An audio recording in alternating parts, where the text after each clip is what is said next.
Quelles sont, dans ma playlist dédiée au TRS, à l'OII, les 5 vidéos les plus visionnées? Quelles sont les 5 vidéos les moins visionnées? Quelles indications puis-je en tirer? Je vous livre les réponses dans cet épisode de ma série TRS OII questions et réponses. Bonjour et bienvenue, je suis Christian Aumann, cadre opérationnel de l'industrie passé au conseil, auteur, blogueur et youtubeur.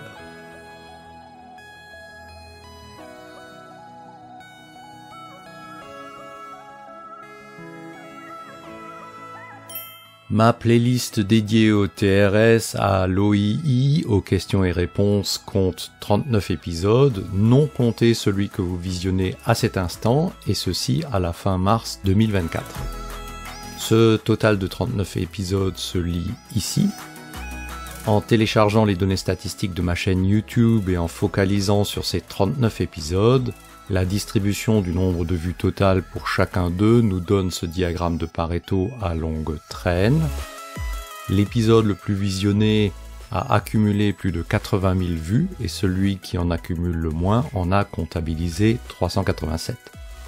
Pour le plaisir, voici le même diagramme avec un axe des Y logarithmique, ce qui permet de dire rapidement que 23 épisodes sur les 39, soit 59%, ont passé la barre des 1000 vues.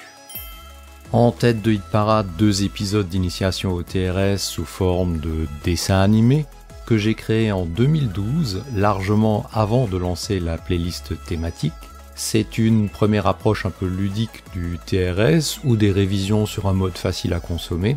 Je suppose que cela plaît puisqu'elles continuent leur carrière à succès. Le 3e épisode de ce classement est le premier au format questions et réponses. Celui-ci est une vraie introduction au sujet, avec 5 questions-réponses après une courte annonce concernant la nouvelle série. Avec là encore une approche vulgarisatrice, il paraît assez normal entre guillemets que cet épisode plaise. À la 4e place de ce classement, la performance TRS ou OII n'est pas qu'une question de maintenance. Cet épisode a certainement bénéficié d'un double intérêt. D'une part, mon livre Techniques de productivité que j'utilise en support de ce message, et ce mythe que j'espère en voie de disparition qui est que l'amélioration du TRS est réservée à l'approche technique et purement maintenance des machines. 5e de ce top 5, à quoi sert le TRG? Une question légitime alors que l'on mentionne plus souvent le TRS et que l'on confond souvent les deux. Ces 5 épisodes continuent à engranger des vues, preuve de la pertinence des sujets et de la bonne résistance au vieillissement de ces vidéos. En général, il est assez facile de comprendre les raisons du succès des épisodes en tête de classement.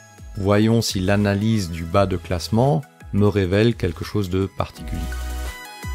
Bon dernier, l'épisode 35 traite des pièges de la comparaison des TRS, notamment en utilisant des moyennes.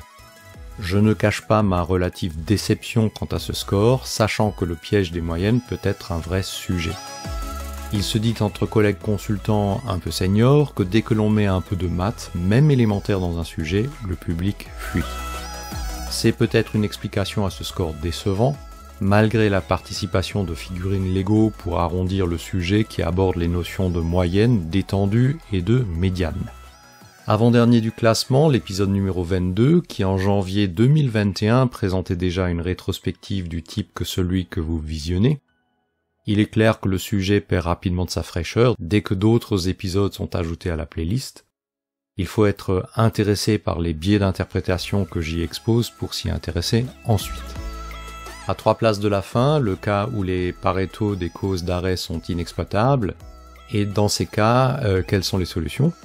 C'est l'épisode numéro 36 qui se charge d'y répondre. Cet épisode est relativement nouveau, poursuit sa carrière sans faire trop de vagues.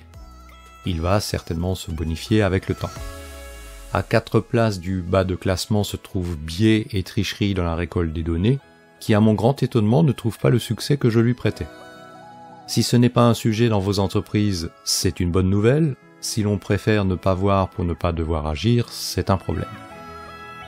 Juste avant lui, on trouve la question du poids des 3 facteurs de performance. Cette vidéo sous-performe, clairement. Sujet probablement sans intérêt pour la plupart de mes abonnés et visiteurs. Bon, il y a des sujets comme ça qui passionnent davantage les experts et celles et ceux qui aiment plonger dans les détails. mais pas forcément la masse des clients. Quelles indications puis-je en tirer ? Mon analyse rapide tend à confirmer que les sujets de vulgarisation, si possible sur un mode et un ton plaisant, pour ne pas dire facile à absorber, ont la préférence de la masse de mon audience. À l'inverse, les sujets trop techniques, pour ne pas dire pointus entre guillemets, ne vont retenir l'attention que d'un petit nombre. Si vous avez visionné cet épisode jusque-là, vous avez probablement votre propre idée sur les performances relatives de mes épisodes. Je vous invite à la partager dans les commentaires de cette vidéo. Et par ailleurs, si vous avez trouvé intérêt et valeur dans cet épisode, eh bien faites-le savoir d'un pouce levé d'encouragement. De manière générale, aidez-moi à faire connaître cette chaîne en partageant mes vidéos. Et si ça vous a plu, abonnez-vous et activez la petite cloche de notification pour ne rater aucune de mes publications. Je vous dis à bientôt sur l'un de mes médias.